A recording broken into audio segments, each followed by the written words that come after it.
Há uma tensão real na parentalidade digital. Querer proteger e ao mesmo tempo saber que proteção a mais também traz consequências. Neste episódio de Pensar com o Coração, vamos falar sobre parentalidade nesta era digital.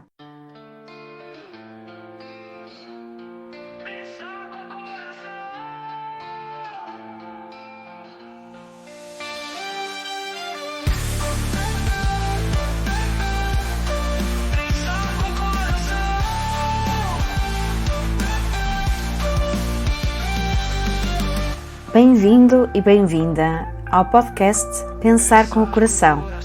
O meu nome é Lili Andrade, eu sou psicóloga clínica e estarei consigo neste podcast para descomplicar a psicologia, explorarmos as profundezas da mente, descobrirmos novas perspectivas e cultivar o bem-estar.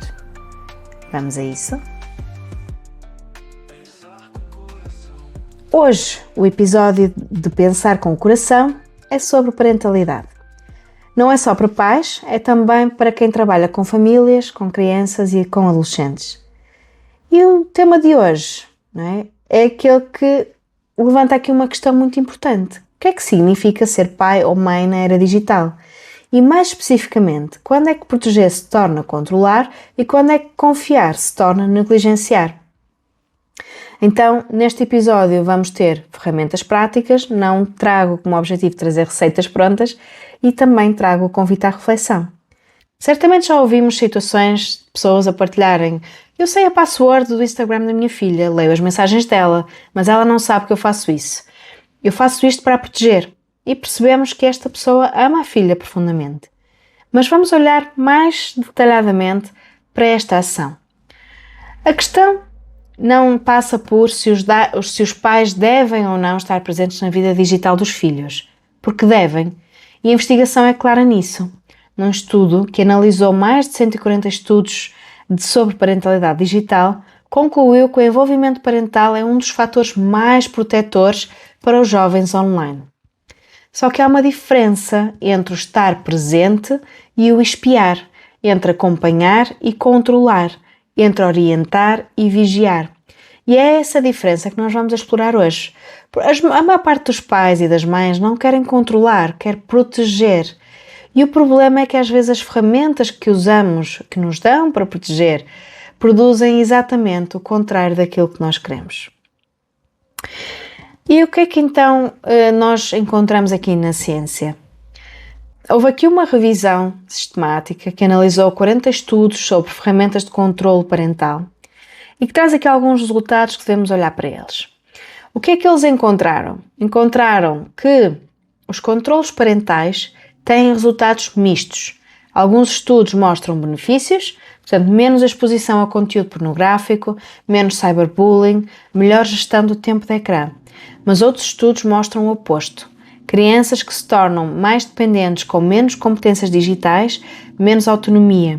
Em alguns casos, um fator de risco para o uso compulsivo da internet uns tempos depois. Há um achado que importa trazer aqui, num estudo longitudinal na Letónia, que mostrou que o uso dos controles parentais era um preditor para o uso compulsivo da internet anos mais tarde. Os autores interpretaram-no como consequência de uma parentalidade demasiado rígida. Porquê? Quando se fecha completamente a torneira, a pressão acumula-se. E depois há outro lado, o controle secreto.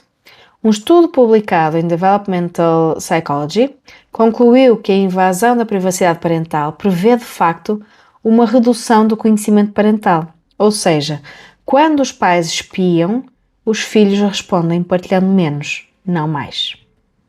Então vamos pensar nisto por um momento. O objetivo era saber mais, o resultado é saber menos.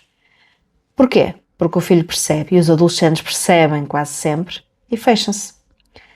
Há um exemplo que circula na literatura de um adolescente de 15 anos que descobre software de monitorização no seu dispositivo sem ter sido informado.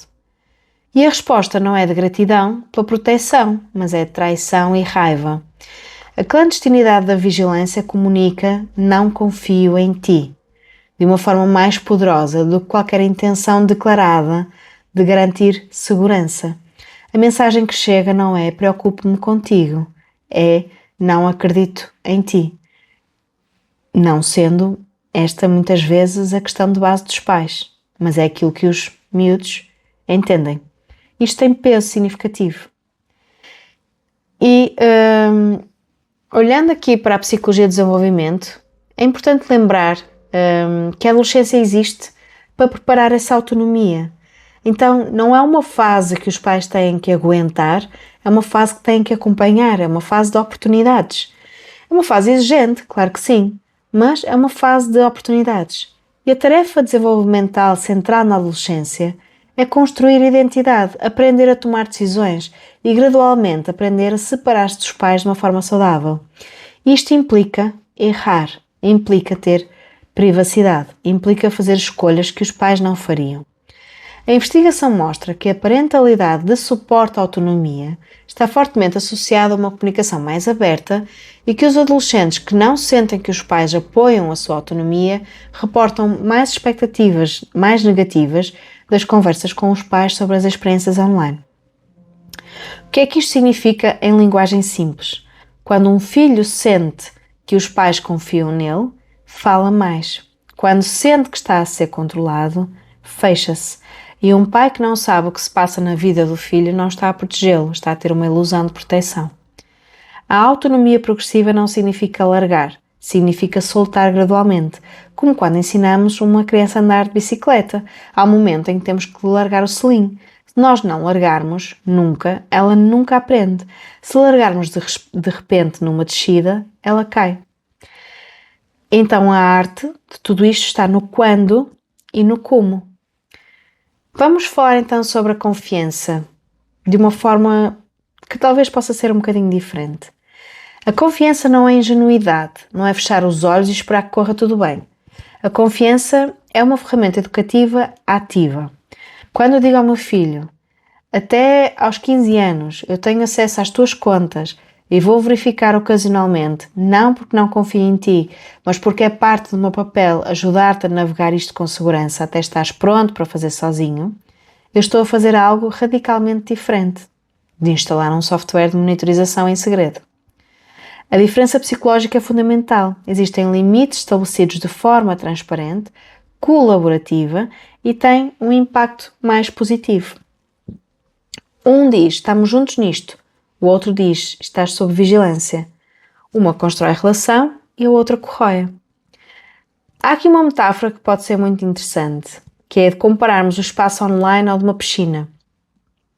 Nós não levamos uma criança para junto de uma piscina e dizemos, não te aproximes, pode ser perigoso. Nós vamos levá-la para a piscina, vamos ensinar-lhe como nadar e vamos supervisionar com atenção à medida que ela ganha confiança. Isto é literacia digital em família, é capacitação, não proibição. E a investigação confirma esta mediação ativa, portanto, conversar sobre conteúdos, explorar juntos, discutir o que encontram online, é mais eficaz que a mediação restritiva pura para desenvolver competências digitais sustentáveis nos filhos. Literacia digital em família não é, portanto, saber instalar aplicações, é saber conversar sobre o que acontece dentro delas. É perguntar o que é que estás a ver no YouTube hoje, sem tom de investigação, com curiosidade genuína. É comentar. Vi que havia um vídeo com muitas visualizações sobre essa pessoa. O que é que achas que torna esse tipo de conteúdo tão popular? É dizer, quando algo corre mal, o que é que poderias ter feito de forma diferente? E o que é que eu posso fazer para te apoiar? Então, os estudos demonstram, incluindo os dados do projeto Famílias High-Tech em Portugal, que acompanhou famílias com crianças entre os 0 e 8 anos de idade, que as famílias são mais eficazes na mediação digital, aquelas que são mais eficazes não são as que têm mais regras, nem as que têm menos, são as que têm conversas. E essas conversas começam cedo, muito mais cedo que aquilo que nós podemos pensar. Uma criança que aos 2 anos vê o pai a jogar na PlayStation está a aprender que os ecrãs fazem parte da vida. Uma criança de 4 anos que explora o YouTube com a mãe que está a aprender conteúdos tem qualidade diferente.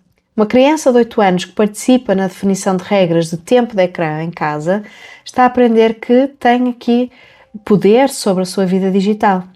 Isto não acontece por acidente, acontece porque os pais criam esses momentos. Então, o tema do tempo do ecrã é talvez o mais carregado de culpa em toda a parentalidade moderna. Há uma ansiedade coletiva à volta dos ecrãs, que nem sempre é proporcional à evidência. A investigação sobre os efeitos do tempo dos ecrãs nos jovens é um bocadinho mista e por vezes inconclusiva. O que a investigação diz com mais consistência que é aquilo que nós fazemos com os ecrãs que é mais importante do que, efetivamente, o tempo que nós passamos aos ecrãs. E o contexto familiar importa imensamente. Então, como gerir o tempo de ecrã sem que cada refeição se torne uma negociação exaustiva? Três princípios que a investigação suporta. Primeiro, regras construídas em conjunto são mais facilmente respeitadas.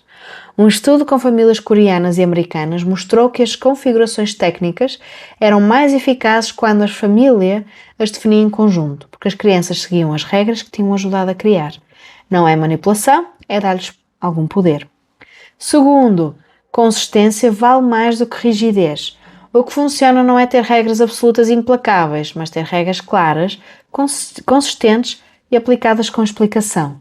Às 21, os ecrãs ficam em modo avião porque o teu cérebro precisa de tempo para desligar antes de dormir. É diferente de vou-te confiscar o telemóvel sem qualquer explicação. Terceiro, modelar é educar. Ou seja, as atitudes dos pais em relação à tecnologia são preditores fortes dos hábitos digitais dos filhos. Se nós estamos ao telemóvel durante as refeições, se nós estamos ao telemóvel enquanto o filho fala, nós estamos a ensinar algo, não estamos simplesmente a existir, estamos a modelar algo. E para fechar, não existe parentalidade perfeita, muito menos parentalidade digital perfeita. Há aqui uma frase de uma investigadora portuguesa no estudo de famílias high-tech que ficou aqui comigo. Uma mãe disse ao investigador: não há parentalidades perfeitas, uma pessoa tenta sobreviver. Isto é profundamente humano e verdadeiro. Não se trata de ter o algoritmo certo para criar filhos digitalmente seguros. Trata-se de estar presente, trata-se de conversar, de corrigir o curso quando ele é preciso, de confiar na medida certa e na altura certa. E a pergunta que deixo aqui hoje é simples. A última vez que falou com o seu filho sobre o que ele faz online, foi uma conversa ou foi um interrogatório? A resposta a essa pergunta diz muito sobre a direção em que estamos a caminhar. Espero que este episódio tenha feito sentido. Deixe aqui as suas perguntas, as suas reflexões e vemo-nos no próximo episódio. Até lá, pense com o coração.